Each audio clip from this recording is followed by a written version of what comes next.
They weren't built for the spotlight. Some were too strange. Others, too rare to survive. These pickups broke the mold. With designs so wild, most people still don't believe they were real. Forgotten concepts, factory oddballs, and limited runs you've never seen. Until now, this is the world of the 12 rarest and weirdest pickups you never knew existed. Buckle up, it's about to get strange. The 1971 GMC Sprint SP454 is one of those automotive anomalies that make even seasoned car enthusiasts pause and scratch their heads. A GMC car truck? Most people don't even know it existed. Fewer still know that it could be ordered with the legendary LS5454 cubic inch big block under the hood. An option so rare that fewer than 25 are believed to have been built with that specific configuration. It's a muscle car hiding behind a pickup bed, cloaked in the anonymity of a utility badge. But for those in the know, it's one of the coolest and most obscure General Motors hybrids ever to roll off a line.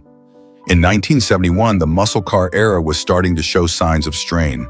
Emissions regulations were creeping in, insurance premiums were going through the roof, and the golden years of big block excess were nearing their twilight.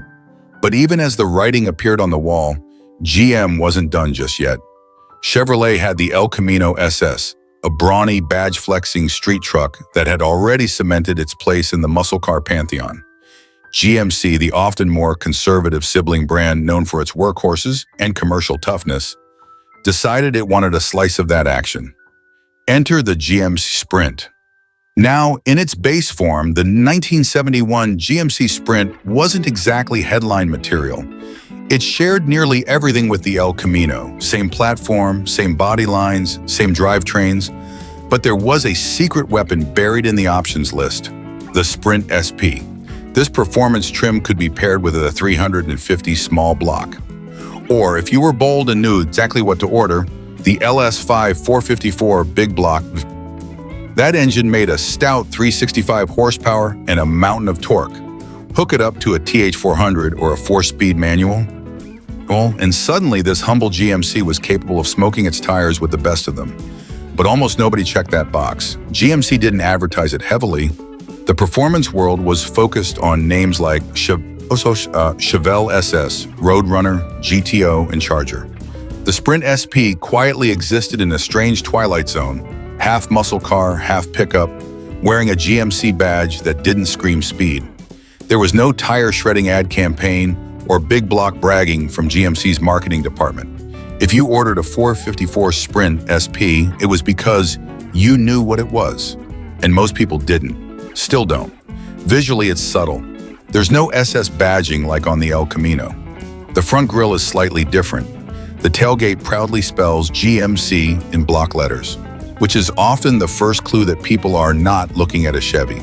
And once they realize that, the questions start flowing. Wait, they made these with a 454? Yes, they did, and they made very, very few. It's estimated that fewer than 25 Sprint SPs left the factory in 1971 with the LS5454 option. Some sources suggest even fewer, depending on whether you're counting TH400 automatics or 4-speed manuals. Documentation is scarce, as is knowledge.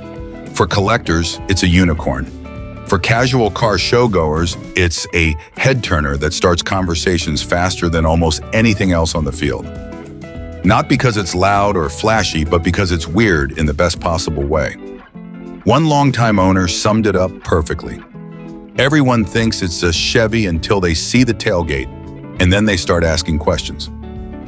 That moment of realization is priceless. It's the look of a gearhead realizing they've seen something rare, something special, something just slightly off the beaten path of muscle car legend. Today, the 1971 GMC Sprint SP454 stands as a hidden treasure in the classic car world.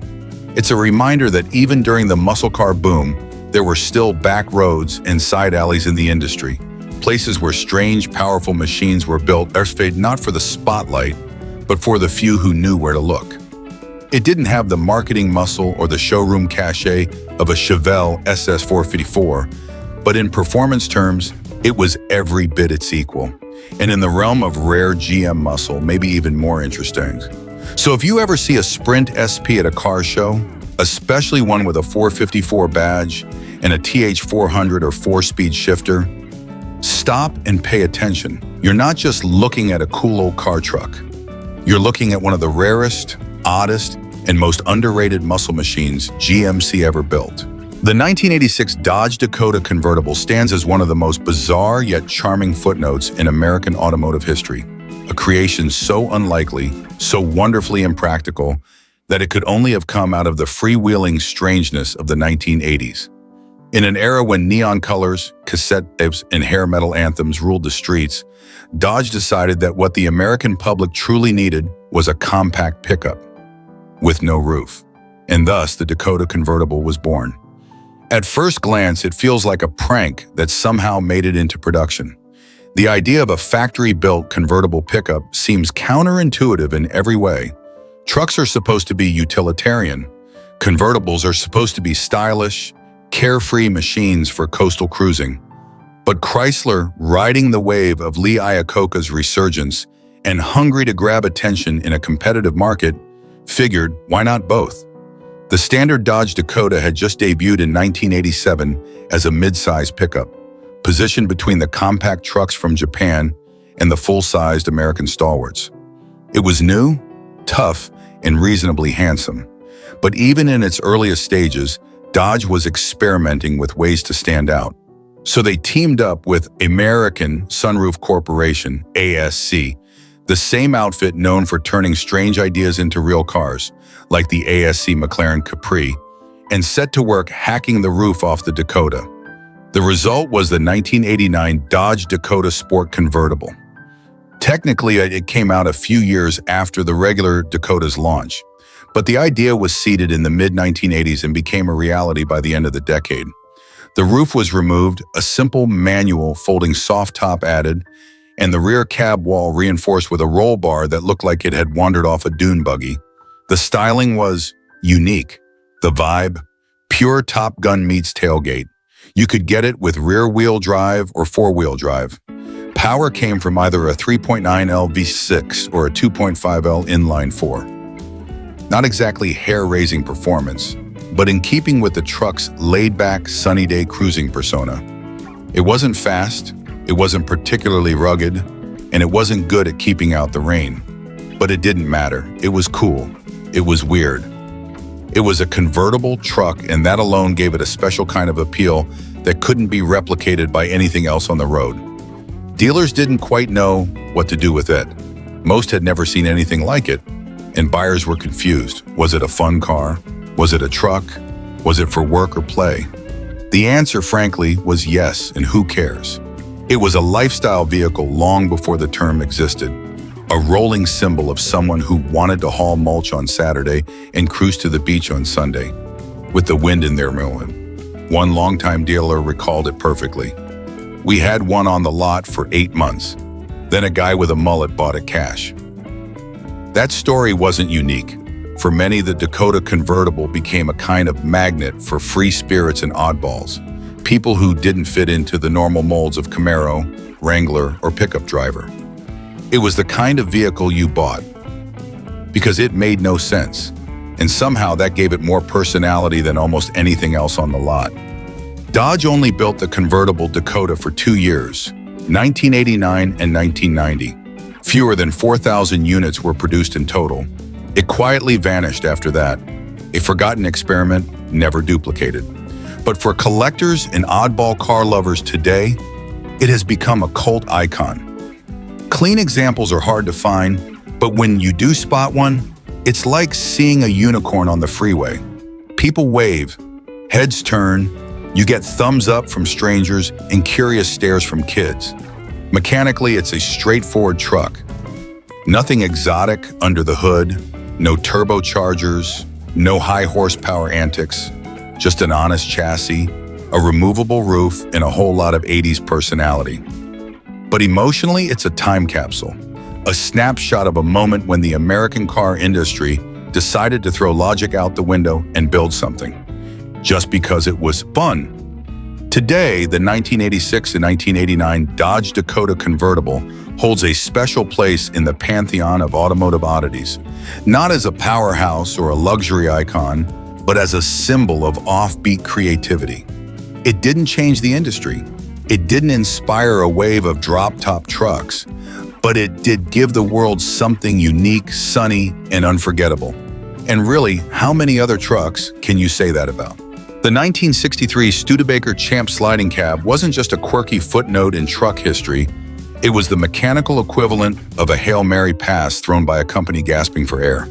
In an era dominated by the Big Three's endless resources and shiny new product lines, Studebaker found itself fighting for relevance with little more than a shrinking budget, a shrinking workforce, and a loyal but aging customer base.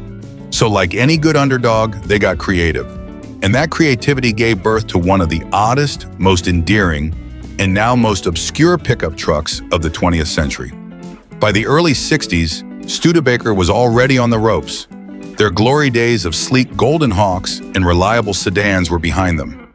Their South Bend plant echoed more than it buzzed, and new vehicle development had ground to a near halt. But trucks still sold, especially in rural areas where Studebaker had long had a following. They couldn't afford to engineer a new pickup from the ground up, but they could take the front half of their compact Lark sedan and weld it onto a rugged pickup frame. It was a compromise, but a clever one. Thus, in 1960, the Champ was born, part car, part truck, entirely survival strategy. The Champ's front end looked distinctly car-like, because it was. It used the Lark's grille, headlights, and fenders, which gave it a strange, gentle face compared to the blocky, masculine noses of Ford, Dodge, or Chevy trucks. Behind that, though, it was all business. Leaf springs, a steel bed, and a workhorse attitude. It came in half-ton and three-quarter-ton versions, with options ranging from a humble inline-six to the lively 289 V8. Inside, it was Spartan but comfortable, borrowing again from the Lark for dashboards, seats, and trim. The effect was bizarre but charming, like a Sunday suit with muddy boots. Then came the truly oddball innovation, the sliding cab. In 1963, Studebaker engineers, scrambling for market differentiation without breaking the bank, introduced an optional sliding rear panel behind the cab's bench seat. It was essentially a bolt-on piece of sheet metal that could be removed or slid rearward to extend the interior space, offering something unheard of at the time, a semi-extended cab truck. There were no rear seats or jump seats as we'd expect today, but the extra room gave buyers a place to store tools, groceries, or even stretch their legs a bit more. It was a primitive idea, yes, but also revolutionary. This rudimentary innovation placed Studebaker years ahead of the curve. Extended cab pickups wouldn't become common until the late 1970s and early 80s, and even then they were luxury options. Studebaker, meanwhile, was offering a crude version of that idea at the height of the Kennedy era, when most trucks were still purely utility vehicles, not commuter companions or family haulers. But the execution was, to put it kindly, rustic. The panel didn't seal well, the mechanism was clunky, prone to leaks, and it rattled on rough roads. It felt more like a dealership-level prototype than something that had passed through engineering and quality control. That said, it worked. And for the few who ordered it, it became one of the Champ's most memorable and beloved features. Unfortunately, the sliding cab couldn't save the truck or the company. Studebaker's automotive operations were on borrowed time. Just months after the 1963 models were introduced, they ceased U.S. production and consolidated in Canada. By 1970s, even that operation folded. The Champ, with or without the sliding cab, was no more. Today, these trucks, especially with the rare sliding cab feature, are almost mythical. Most were used hard, rusted quickly, and disappeared into the back 40 of some Midwest farm or small-town junkyard. Finding one intact is rare. Finding one with the original sliding cab still functioning is almost unheard of. But among truck historians and offbeat car collectors, the Champ holds a special place. It wasn't just a truck, it was a symbol of Studebaker's final gasp. An act of mechanical defiance, cobbled together with courage, parts bin ingenuity, and a stubborn belief that they still had something to offer. And perhaps most remarkably, it did have something to offer. In hindsight, the Champ predicted where the truck market would go. toward comfort, versatility, and creative packaging.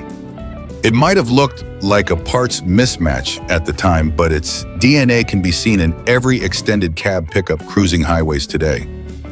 As one old Studebaker enthusiast put it, "You either get it or you don't, and if you do, you really do." That sliding panel? It was Studebaker saying, "We see where this is going, we just won't be around to get there." And so the 1963 Studebaker Champ sliding cab remains one of the most fascinating relics of a company that never stopped trying, even when the world stopped noticing.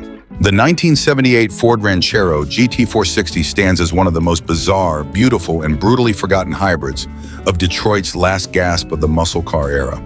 It's the kind of vehicle that defies easy categorization, a sport luxury pickup truck that could tow your boat, outrun a vet off the line, at least for a few feet, and still cruise to a disco club in full opera-windowed splendor. In the late 1970s, muscle was dying, luxury was softening, and the line between cars and trucks was blurring into something strange. That's where the Ranchero GT 460 lived, right at the crossroads of chaos and chrome. By 1978, the Ranchero had been around for nearly 2 decades, born in the early 60s as Ford's clever answer to a question Australians had already solved. What if your car had a bed? But unlike the bare-bones utility utes of Down Under, the American version, especially by the end, was more about attitude than payload. Based on the Ford LTD2 platform, the final-gen Rancheros were massive, floaty, and dripping in the kind of faux luxury that defined late 70s American automotive culture. Landau tops, pinstripes, color-matched wheel covers, and even optional T-tops gave it a kind of glam muscle aesthetic that made it feel like a disco dancer in steel-toe boots. But the GT package added something else entirely. Fender flares, blackout grills, rally stripes, and a more aggressive stance made it clear that this wasn't just a lifestyle truck, it wanted to fight. And when buyers checked the right boxes, Ford would install the mighty 460 cubic inch big block V8, a relic of the golden horsepower wars. At a time when most cars were being choked down to 150 HP or less, thanks to emissions rules and insurance pressure, the 460 was a dinosaur, massive, fuel-hungry, and unapologetic. Even with smog equipment and retuned compression ratios, it could still belt out roughly 200 net horsepower and over 350 Nm of torque. In an era where the Corvette barely cracked 185 HP, that meant something. Driving a Ranchero GT 460 was an experience in contradiction. The car was huge, over 220 inches long with the weight of a small moon, and floated down the road with the detached elegance of a Lincoln Town Car. But when you pressed the pedal, the big block woke up with a deep, groaning bellow, and the rear tires, often loaded with nothing more than a cooler and a toolbox, would protest loudly. The nose lifted like a speedboat, and the whole thing surged forward with an almost reluctant authority, like a sumo wrestler suddenly breaking into a sprint. It wasn't fast in the traditional sense, it was more like inevitable. And yet, few people even knew it existed. Why? Timing. By 1978, the muscle car era was over. The insurance companies had done their damage, the EPA had tightened its grip, and fuel prices were climbing toward crisis levels. Performance wasn't just discouraged, it was punished. A 460 meant single-digit MPG, heavy annual insurance premiums, and the kind of maintenance only true believers would tolerate. Most Rancheros were ordered with smaller, more sensible engines, 302s, 351s, maybe the occasional 400. The 460 was reserved for fleet trucks, police interceptors, or the odd enthusiast who saw the writing on the wall and wanted one last taste of old-school brute force. Production numbers are fuzzy. Ford never broke them down by engine option in public documents. But it's widely believed that only a handful of Ranchero GTs left the factory with the 460 in their engine bays in 1978. Some suggest as few as a few hundred, with even fewer surviving today. Many were driven into the ground by the few who dared to daily drive them. Others were junked in the 80s when gas prices spiked again. And because they looked so much like LTDs or Granadas at first glance, few people bothered to preserve them. Those that do survive are rolling contradictions. Part muscle car, part luxury cruiser, part utility truck. Open the hood and there's a big block stuffed into an engine bay barely wide enough to hold it. Look inside and you'll find pillowy vinyl seats, faux wood trim, and a dashboard layout designed to do more for comfort than control. Slide into drive and you'll float down the road like you're riding on melted butter until your right foot decides to call in the cavalry. And the reactions? Always confused. People expect it to be slow. They expect it to be a boat. They don't expect at all it to chirp the tires or pin you to the backrest. And they really don't expect to see 460 on the air cleaner. As one former driver put it, nobody knew what it was. They saw stripes and thought it was just a dress-up kit. Then I started it. Then I floored it. And then they really started paying attention. Today, the 1978 Ford Ranchero GT 460 is a true unicorn. A moment in time where style, absurdity, and sheer brute force collided. It was Ford's last muscle-bound pickup coupe, built in an era that didn't want muscle, didn't understand pickups. The 1990 Chevrolet 454 SS was one of the most audacious vehicles GM ever unleashed, and it didn't come from the Corvette team or a secret performance division. It came from the truck department. In an era when muscle cars had been neutered by emissions and insurance concerns, and pickups were meant for hauling hay more than hauling ass, Chevrolet did something that no one saw coming. They built a full-size short-bed pickup with a big block V8, not for work, not for fleet duty, not even for show horses, but for speed. Let's start with the core of the beast. Under the hood was the mighty 7.4-liter 454 cubic inch V8, an engine that had powered the likes of the Chevrolet SS, Corvette, and heavy-duty Suburbans. In the 454 SS, it was rated at 230 horsepower and a pavement-ripping 385 lb-of torque. Those numbers don't seem earth-shattering today, but in 1990, when the Mustang GT barely cleared 220 HP and most performance sedans couldn't outrun their own warranties, that was serious business. Especially when it was stuffed into a two-wheel drive regular cab truck with nothing in the bed but attitude. And that was the key. This truck didn't care about cargo. It wasn't built for contractors or farmers or delivery drivers. It was built for Saturday night street light battles. It was a muscle car masquerading as a workhorse, and it looked the part. Chevy only offered the 454 SS in one color that first year, onyx black. Combined with blood red pinstriping, bold 454 SS decals on the bedsides, and a screaming red cloth interior, it looked like something driven by a guy in Oakley's and a Metallica shirt. And that wasn't far from the truth. Inside, it was simple but sinister. Red bucket seats, a center console with a floor shifter, and a tachometer. Because yes, this was a truck that encouraged watching the revs rise. The dash was basic Silverado fare, but it felt special because of what the truck represented. This wasn't your dad's work rig. This was something else entirely. Mechanically, the truck was beefed up with stiffer springs, Bilstein shocks, a heavy-duty rear axle, and quick ratio steering. The suspension was tuned for spirited driving, not payloads. It rode firm, but not punishingly so. You could feel the road, and more importantly, you could feel the power trying to rotate the earth beneath you. The TH400 3-speed automatic wasn't fancy, but it was bulletproof, and it delivered torque like a sledgehammer. Chevy sold just under 17,000 units between 1990 and 1993, and most of those in the first 2 years. Later models would gain more colors, more horsepower, 255 HP by 1991, and eventually a 4-speed overdrive transmission, which improved cruising and fuel economy slightly.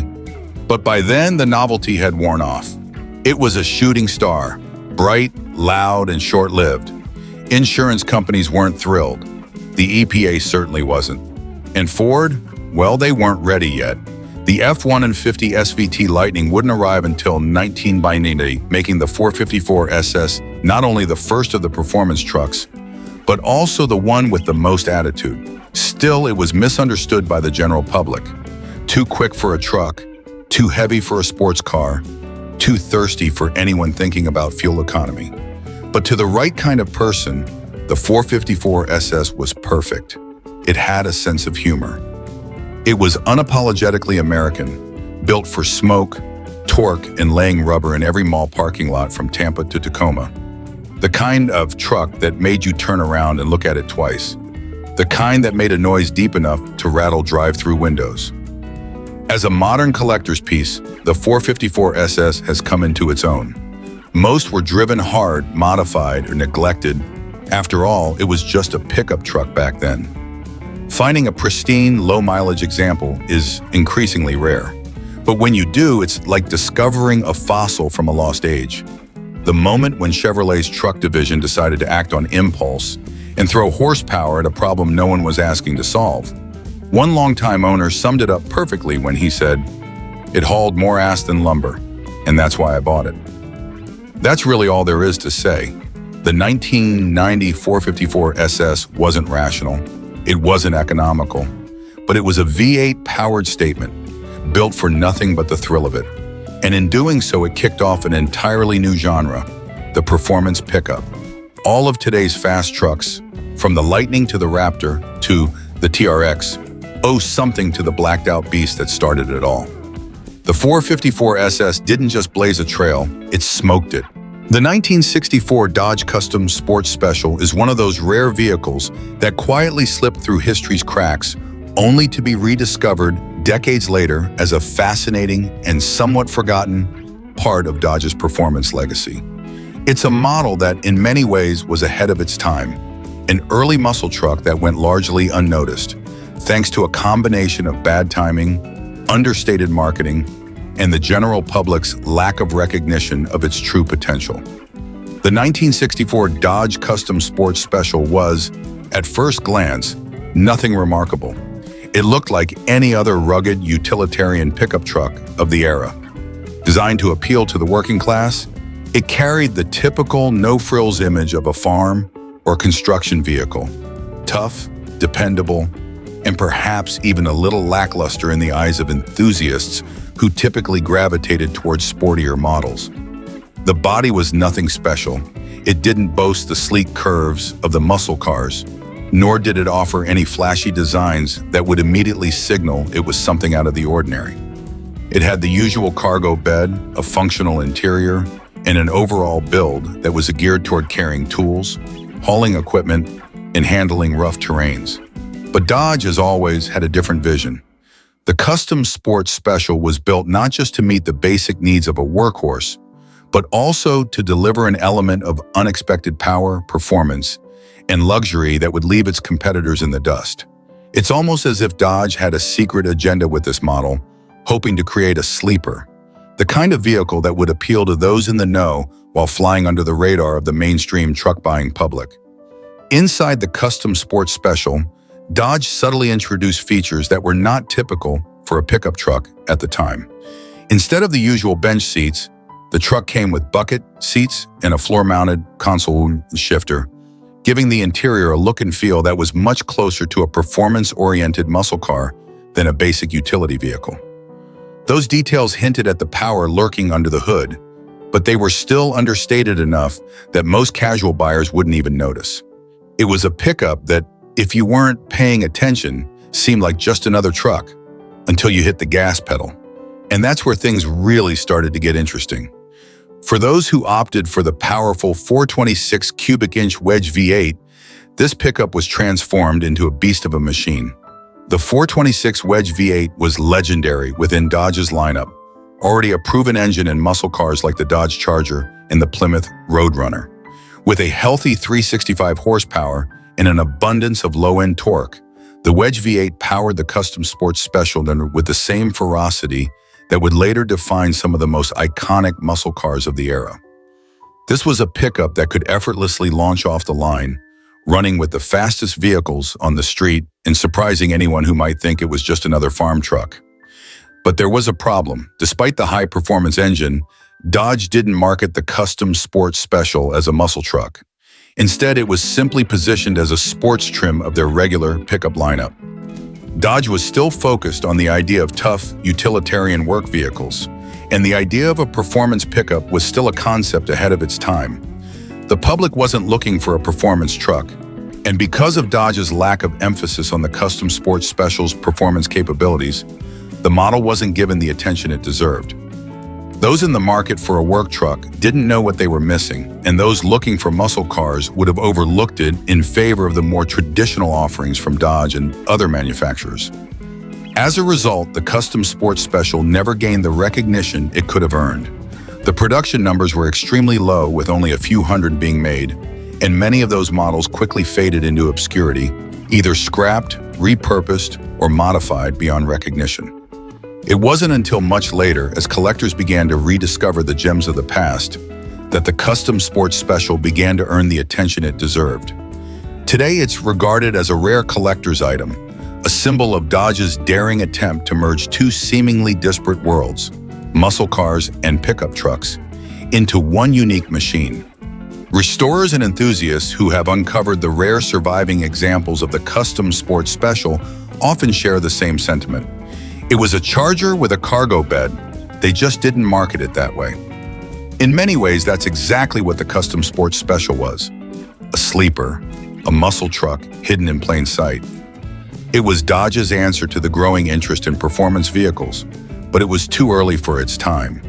The performance truck market didn't exist yet, and as a result, the custom sports special was lost to history for many years. The 2003 Chevrolet SSR, which stood for Super Sport Roadster, was a bold experiment that combined elements from several different automotive genres, hot rod, convertible, and pickup truck, into a single undeniably quirky vehicle. From the moment it was unveiled, the SSR was seen as an oddball on the automotive landscape. Its retro-style design, with cues taken from the 1947 Chevrolet Advanced Design trucks, combined with its low, wide stance and retractable hardtop, made it a bizarre yet captivating sight. But despite its head-turning looks, it was an undeniable mix of hot rod flair and pickup practicality, a fusion that left many enthusiasts scratching their heads. The first few years of the SSR weren't exactly known for performance. Its initial engine, a 5.3L V8 borrowed from the Chevrolet Silverado, produced a respectable 295 horsepower. But the SSR's heavy body, over 4,400 pounds, made it feel more like a leisurely cruiser than a performance machine. As a result, despite its funky charm, the SSR didn't quite live up to the expectations that some had hoped for in terms of raw power. And let's be honest, there was something about a convertible pickup truck that just didn't sit right with some buyers. It was almost too eccentric to be a truck and too impractical to be a muscle car. However, things began to change dramatically by 2005, when Chevrolet decided to breathe new life into the SSR by giving it the 6.0L LS2 V8 engine, the same power plant found in the Chevrolet Corvette of the time. With 390 horsepower and 400 lb-ft of torque, the SSR finally gained the kind of performance that could match its wild styling. The LS2 engine turned the SSR from a quirky curiosity into a legitimate performance machine. It was still heavy, still odd, and still a pickup, but it was now fast, delivering 60 mph times in the mid 5-second range. While that may not sound all that remarkable by today's standards, for an oversized, retro-themed convertible pickup, it was a pretty big deal. Yet even with the impressive power boost, the SSR still had its limitations. Its heavy weight made it less agile than one would expect from a roadster or sports car, and its strange, impractical design remained a defining characteristic. The retractable hardtop, while a neat feature, added to its overall heft, and the truck bed, while functional, wasn't exactly a hauling powerhouse. The SSR was never going to replace a traditional work truck, nor was it truly a purebred sports car. Instead, it was a whimsical hybrid, a vehicle that embraced its weirdness and wore it proudly. For many who drove the SSR, the experience was more about the fun and style rather than outright performance or practicality.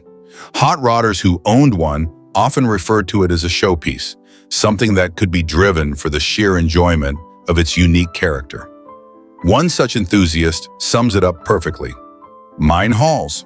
Well, not much, but it hauls in style." And that really encapsulates the spirit of the SSR. It wasn't the fastest truck, nor was it the most capable. It wasn't a true muscle car or a workhorse pickup, but it was undeniably stylish, loud, and fun, with an eccentric charm that few vehicles of its era could match. The SSR's strange blend of muscle, luxury, and nostalgia helped it carve out a niche for itself, but it was never going to be a mainstream hit. Its odd combination of attributes, coupled with its steep price tag, especially considering the performance of its rivals, kept it from reaching the same levels of success as other retro-styled vehicles of the 2000s, like the Ford Thunderbird or Chrysler PT Cruiser. Still, those who appreciate the SSR understand that it's a piece of automotive history that doesn't quite fit into any established category, and that's exactly why it's so memorable. In the years since production ended in 2006, the SSR has remained a vehicle that polarizes opinions. It has its fair share of passionate fans who admire it for its weirdness, while others still can't quite understand the point of it. But those who own one or have had the chance to drive one often speak about it with a sense of fondness. The SSR may not have been the most practical or powerful, but it was certainly one of the most unique vehicles of its era. It combined the best parts of a roadster, muscle car, and pickup truck, with just enough flair to make it stand out. In the end, it was less about what it could do and more about what it represented: style, individuality, and the joy of driving something that was unapologetically different. The 1972 Jeep J4000 Camper Special was an ambitious vehicle, blending the rugged toughness of Jeep's iconic 4x4 trucks with the creature comforts of a mobile home, all wrapped in a design that could only be described as utilitarian and military-inspired. At a time when traditional RVs were large, cumbersome, and often designed with limited off-road capability, Jeep's take on a mobile camper was one of the first attempts to combine the practical benefits of a pickup truck with the self-sufficiency of a camper. What Jeep created was a vehicle ahead of its time, a rare breed of adventure-ready, all-terrain RV that could take its owner to places other campers couldn't go. Built on the J4000's full-size pickup frame, the Camper Special stood apart for its integrated camping setup. The J4000, as a pickup, was already known for its substantial build and off-road capabilities, making it a workhorse for those who needed a tough, dependable truck. The addition of the Camper Special package transformed it into a vehicle for the rugged adventurer, a truck that could carry gear, haul heavy loads, and still provide comfort in the form of a built-in camper cabin. The integrated camper system featured all the necessities for long-term camping: a small, fully functional kitchen complete with a stove, sink, and storage, a bed for two, a built-in bathroom, and a set of cushioned seats. Jeep was essentially offering an early version of the all-in-one camping vehicle without the bulk and lack of mobility found in traditional RVs. The appeal of the J4000 Camper Special was in its versatility. This was a pickup truck that could haul gear to the most remote locations and, once there, quickly transform into a living space that was surprisingly comfortable. At a time when recreational vehicles were either large, clunky, and largely impractical for true off-roading, or simply lacked the amenities needed for extended camping, the J4000 offered an innovative middle ground. You could use it as a truck for work or adventure and, when the need arose, set up camp wherever you wanted without having to deal with the challenges of towing a separate camper trailer or setting up a tent. But despite its innovative design and off-road capability, the Jeep J4000 Camper Special never quite captured the public's imagination. Part of this stemmed from the era's changing attitudes toward vehicles in the camping lifestyle.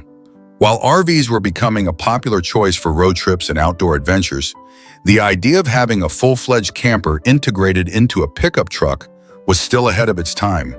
Many potential buyers found the concept too unconventional and bulky. The J4000's military-inspired design, though functional, was perhaps too much for those looking for something sleeker and more mainstream. Additionally, the J4000 was quite pricey for the time, especially given that Jeep's main appeal was in its rugged, utilitarian vehicles, not luxury campers. As a result, the Jeep J4000 Camper Special had limited production, and only a handful were made. It was a vehicle built with a specific vision in mind, but it was one that didn't resonate with the majority of consumers at the time. Well, if the J4000s that were sold ended up getting used for more traditional purposes, hauling and carrying heavy loads, while the camper features were overlooked or underappreciated. The J4000's reputation as a workhorse overshadowed its innovative potential as a mobile home. Over time, Jeep phased out the J4000, and with it, the Camper Special package was quietly discontinued.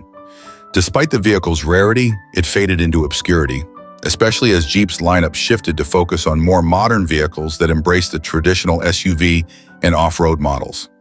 As the years went by, other companies began to refine the concept of integrated campers and mobile homes, becoming more in tune with the needs of outdoor enthusiasts. Yet the J4000 Camper Special remained one of the earliest and still most curious attempts to meld off-roading, rugged durability, and the comfort of camping into one vehicle.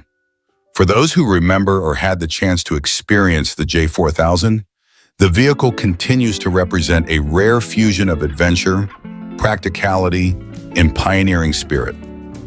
There's a certain nostalgic charm to the idea of driving a tough, military-esque truck that doubles as a mobile home. The phrase, "you don't just drive it, you move into it," captures the essence of the J4000's unique character. It wasn't merely a vehicle, it was a lifestyle choice for those who wanted to take their homes on the road, venturing into the unknown with all the comforts they could need. In many ways, it was a precursor to the idea of overlanding, where travelers explore the great outdoors with their homes and vehicles as one. Today, the J4000 Camper Special is an oddity, a relic of a bygone era with only a handful of surviving examples. It remains largely forgotten by the public. The 1970 Ford Courier Rotary concept was one of those strange, almost mythical vehicles that never made it past the testing phase, but whose story still captivates automotive enthusiasts. Built on the Ford Courier platform, which was sourced from Mazda, this prototype combined the rugged simplicity of a small pickup truck with the wailing power of a rotary engine, a powertrain that was both loved and loathed in equal measure. At the time, Ford was in a period of experimentation, especially with smaller, more fuel-efficient engines for its compact vehicles. Mazda had already gained some recognition for its innovative rotary engines, notably with the RX series sports cars, which combined high-revving excitement with a unique design that set them apart from conventional piston engines. Ford, always on the lookout for ways to make their trucks stand out, decided to test the waters by slotting a rotary engine into the Courier pickup, envisioning a lightweight workhorse with the kind of high-revving character that would make it distinct in a crowded market. The idea behind the Courier Rotary was an attempt to combine the best of both worlds, the practicality of a small, nimble truck with the performance advantages of a rotary engine. The Rotary was known for its smooth, linear power delivery, its ability to rev to high RPMs without the same mechanical stress as conventional piston engines, and its relative compactness, which meant it could fit neatly into the Courier's engine bay. Ford envisioned this truck as a durable, fun-to-drive, and potentially fuel-efficient alternative to the standard four-cylinder or V8 workhorses of the time. However, the reality didn't quite match the dream. The rotary engine, despite its innovations, was notoriously thirsty for oil and less reliable than conventional engines. Even with regular maintenance, the Rotary had a penchant for burning oil at an alarming rate, a significant drawback for a vehicle that was intended to be used as a daily workhorse. The Courier Rotary would often leave clouds of blue smoke behind, earning it the dubious distinction of a two-stroke with a truck bed. And then there was the issue of the Rotary's relatively poor fuel efficiency, hardly the type of benefit a working truck owner would find appealing. Though the high-revving engine sounded exciting on paper, in practice, it proved to be a bit too eccentric and impractical for a vehicle that needed to endure the rigors of everyday work. Beyond the mechanical issues, the Courier Rotary faced a more fundamental problem. It was simply too far ahead of its time. While Mazda's rotary engine had a cult following, it was still a novelty compared to more traditional powertrains, and the idea of putting it into a small truck was considered too experimental by many. Ford quickly realized that the idea was unfeasible for mass production, both from a reliability standpoint and a marketability perspective. The public was not ready to embrace such a radical idea, in a vehicle that needed to perform with reliability on a daily basis. As a result, the Courier Rotary concept was shelved and never made it to production. Only a handful of prototypes were built, and most of them were quietly retired, with a few remaining in Ford's archives. The idea of a rotary-powered pickup truck remained a curiosity, something to marvel at in hindsight rather than something that could have revolutionized the market. Ford would eventually abandon the rotary engine concept altogether, while Mazda would continue refining and building rotary-powered cars with varying levels of success. Despite its failure to reach production, the 1970 Ford Courier rotary concept remains a fascinating example of automotive experimentation. It represented an attempt to think outside the box and push the boundaries of what a small truck could be.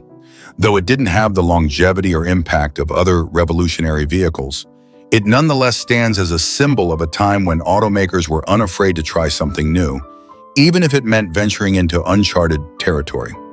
As the engineer's rumor suggests, it screamed like a banshee and burned more oil than a two-stroke. While it may have been too much for its time, the Courier Rotary is now remembered as a quirky footnote in the history of unconventional automotive engineering. The 1959 Chevrolet El Camino 348 Tri-Power stands as one of the most fascinating and underappreciated examples of automotive ingenuity. Launched during a time when American car manufacturers were exploring new and bold ideas, the El Camino represented a hybrid vehicle concept, one that combined the convenience and utility of a pickup truck with the style and performance of a car. It was, at the time, a radical concept that no one quite knew how to categorize, and in many ways it was too advanced for its time. Chevrolet's El Camino was conceived as a car-based pickup, borrowing much of its design from the Chevrolet Chevelle, which was a popular midsize car. This unique design allowed the El Camino to offer the ride quality and comfort of a passenger car, but with the added benefit of a cargo bed. However, what made the 1959 El Camino truly special was not just its utility, but the way it offered the performance of a muscle car, something most pickup trucks would never even dream of having. In 1959, Chevrolet's muscle car offerings were still in their infancy, but the El Camino took that performance heritage and added something entirely new, the option of the 348 cubic-inch V8 engine. But this wasn't just any 348 V8, it came with the Tri-Power setup, a 3.2-barrel carburetor arrangement designed to deliver extra power and responsiveness. This setup, which was typically found in some of Chevrolet's most powerful full-size cars, pushed the El Camino into a rare class of pickup trucks, one that could not only haul cargo, but also challenge some of the best performance cars of the era. The 348 Tri-Power engine in the El Camino was capable of producing 280 horsepower, a staggering number for a vehicle that was not marketed as a muscle car. The engine's power was further complemented by the vehicle's lightweight design, making it an incredibly fast and capable vehicle on the road. It wasn't just a truck, it was a surprisingly nimble, high-performance vehicle, offering a driving experience that most trucks of the time could never come close to matching. In an era of big V8 engines and increasingly wild horsepower figures, the El Camino 348 Tri-Power stood out as a truck that had the performance to match its bold, eye-catching design. Despite its innovative design and impressive performance, the 1959 Chevrolet El Camino failed to gain widespread popularity. At the time, many buyers were not ready to embrace the idea of a muscle truck. The El Camino's combination of a cargo bed with a powerful engine was simply too unconventional for most people, and as a result, it sold poorly. Its performance capabilities were overshadowed by the public's hesitation to buy a vehicle that was neither a true muscle car nor a workhorse pickup. Chevrolet produced the El Camino for just 1 year in this form, after which the model was discontinued, and the 348 Tri-Power option was quietly removed from the list of available configurations. This decision to abandon the El Camino after 1 year would prove to be a costly one for Chevrolet, as the vehicle, in hindsight, would become one of the most collectible and rare muscle trucks of its era. The 1959 El Camino, especially in its 348 Tri-Power configuration, is now a rare gem in the world of American cars. Only a handful of these cars were ever built, and fewer still remain in good condition today. As the years passed, the El Camino's unique combination of car-like comfort and truck-like utility became more and more attractive to collectors, especially as the nostalgia for the muscle car era grew. But what made the 1959 El Camino 348 Tre Power truly remarkable wasn't just its rarity or its place in history. It was the fact that it was one of the first muscle trucks, a concept that would eventually catch on in the 1970s with vehicles like the GMC Cyclone, Ford Lightning, and Chevrolet Silverado SS. The El Camino laid the groundwork for the muscle truck trend, combining the best aspects of high-performance cars and rugged utilitarian trucks. The owners who were fortunate enough to have one of these rare 1959 El Caminos are often fiercely protective of their vehicles, and for good reason. These trucks are more than just collector's items. They are an integral part of automotive history. The nostalgia associated with the El Camino runs deep among those who remember the glory days of American muscle cars. The owner's tale of how people would laugh when they saw the El Camino until it roared off the line in a cloud of smoke is a testament to the vehicle's spirit. It was a car that defied expectations, a bold statement in an era where most people were more comfortable with convention than with the kind of performance and styling that the El Camino brought to the table. The 1959 Chevrolet El Camino 348 Tri-Power represents a pivotal moment in the evolution of American performance vehicles, one that never fully realized its potential at the time, but would later be recognized. The 1989 Dodge Shelby Dakota is a fascinating chapter in the history of both Carroll Shelby and Dodge. A vehicle that seemed like a strange concept at the time, it's a story of experimentation, performance, and a touch of whimsy from one of the most renowned figures in the automotive world. Carroll Shelby, who had earned legendary status for his work with the Ford Mustang and later the Viper, had already proven his talent for transforming ordinary cars into high-performance icons. However, in 1989, he took a detour, turning his attention to a completely different segment of the market: compact pickup trucks. The result was the Shelby Dakota, a vehicle that combined the rough-and-tumble practicality of a pickup with the unmistakable firepower of Shelby's performance engineering. At the time, Dodge's Dakota was a compact pickup that was designed to compete with the likes of the Chevrolet S10 and Ford Ranger. While these trucks were popular for their utility and versatility, they weren't exactly known for their performance. Shelby, however, saw something in the Dakota. He recognized that with the right tweaks, it could be something special, an unlikely muscle truck that would set itself apart from the sea of mundane pickups. The heart of the Shelby Dakota was its 5.2-liter V8 engine, a sizable upgrade from the standard 4-cylinder or V6 options that were common in trucks at the time. The V8 engine, which was also used in Dodge's full-size Ram 1500, produced 175 horsepower and 245 Nm of torque. This was more than enough to give the compact Dakota a serious boost in performance, enabling it to accelerate with a surprising amount of authority. While it wasn't as potent as some of Shelby's other creations, the engine still gave the Dakota the kind of performance that made it stand out from its competitors. What made the Shelby Dakota even more interesting were the modifications Shelby made to the suspension and handling. The truck was equipped with a specially tuned suspension, which helped improve the handling and driving dynamics. It wasn't just a fast truck in a straight line. It could actually handle corners and tight maneuvers better than most of its competitors.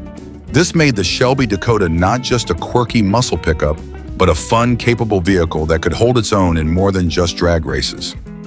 Of course, what would a Shelby vehicle be without some style? The Shelby Dakota had the signature Shelby look.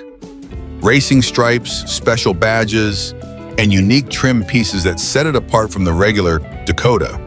It had a sportier stance with slightly lower ground clearance, giving it a more aggressive look.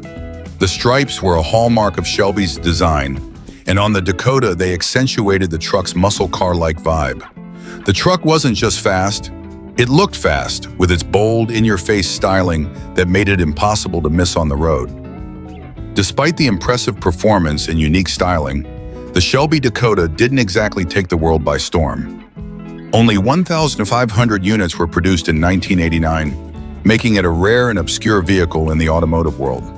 The strange combination of truck and muscle car was a tough sell to the general public, many of whom didn't understand the appeal of a performance truck at the time. Pickup trucks were seen as work vehicles, and muscle cars were all about speed and handling on the street. A truck that blended the two, it was too much of an oddball for many. But for those who understood what Shelby was trying to do, the Dakota represented something unique and interesting. An experimental performance vehicle that defied conventional categories. The Shelby Dakota's performance wasn't world-beating by any means, but it was quick for its time, with a 0-60 mpr time of around 8 seconds. While not lightning fast by modern standards, it was plenty quick enough to get noticed on the road. The engine's 175 horsepower, paired with the truck's relatively lightweight, made it a fun vehicle to drive, especially for those who appreciated Shelby's brand of performance engineering. The Dakota wasn't about raw speed or outrageous power.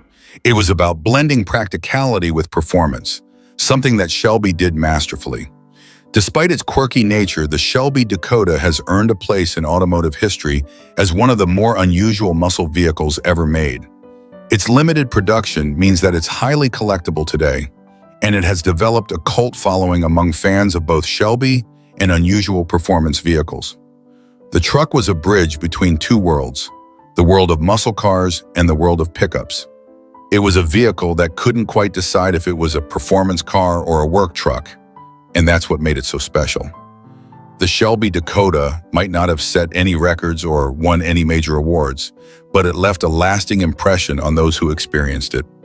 Its strange yet fascinating combination of a muscle car's performance and a pickup's utility made it a one-of-a-kind. The 1967 Ford Falcon Ranchero 289 Hypo represents a rare chapter in automotive history, one where performance and practicality collided in a way that was, at the time, both unexpected and underappreciated.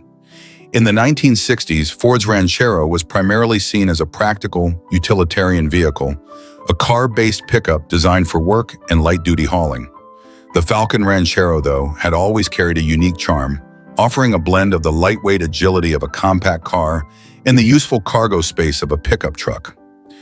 However, in 1967, Ford decided to turn this utilitarian vehicle into something much more, launching the Hypo version with the very same 289 cubic inch V8 found in the legendary Mustang GT.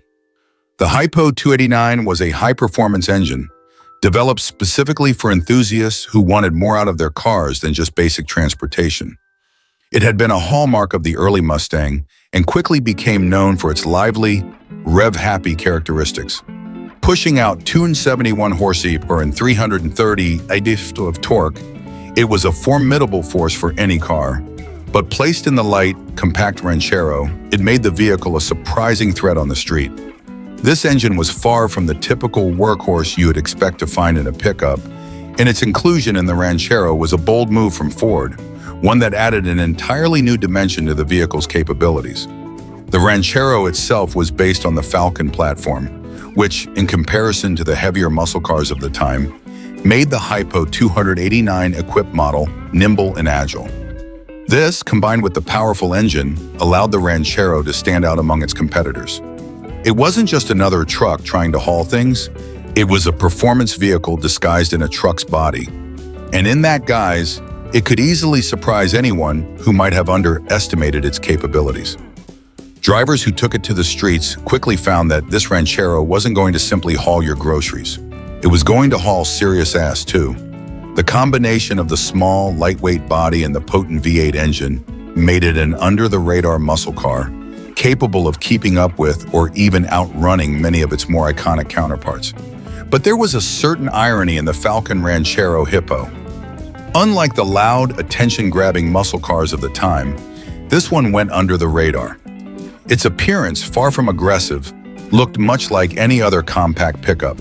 A workhorse designed for functionality rather than speed. This unassuming exterior was its secret weapon, as it allowed it to surprise and outperform a variety of muscle cars that were visually more imposing. The Ranchero was an enigma on the streets, a vehicle that didn't look like it belonged in the same conversation as the Mustangs, Camaros, and GTOs of the era, but could easily show them a clean pair of tailpipes in a drag race. Unfortunately, the 289 Hypo Ranchero wasn't destined for mass success. The Ranchero as a whole wasn't a top seller, and the Hypo version, which was a niche offering, remained even more obscure. The Falcon platform was being phased out in favor of a more modern, mid-sized truck, and the hypo engine was a limited option, offered only in the final year of the compact Ranchero's run. Most buyers were focused on more traditional muscle cars, and the Ranchero's dual identity as both a truck and a performance vehicle was a hard sell. It didn't have the cachet of the Mustang or the flashy appeal of the big block GTOs. Instead, it had to quietly earn respect from those who gave it a chance. As the years passed, the Falcon Ranchero Hippo faded into obscurity, with very few surviving examples. Collectors and enthusiasts who have discovered the hidden potential of this underappreciated gem often share the same sentiment. It wasn't the flashiest vehicle on the street, but it was an absolute performer.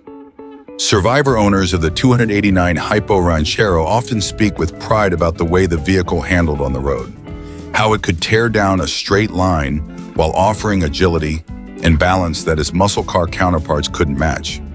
And despite its relatively quiet reputation, the Hypo Ranchero was a car that commanded respect once people experienced it firsthand. As one survivor owner fondly reminisced, it never got the credit it deserved, but it earned respect at every stoplight.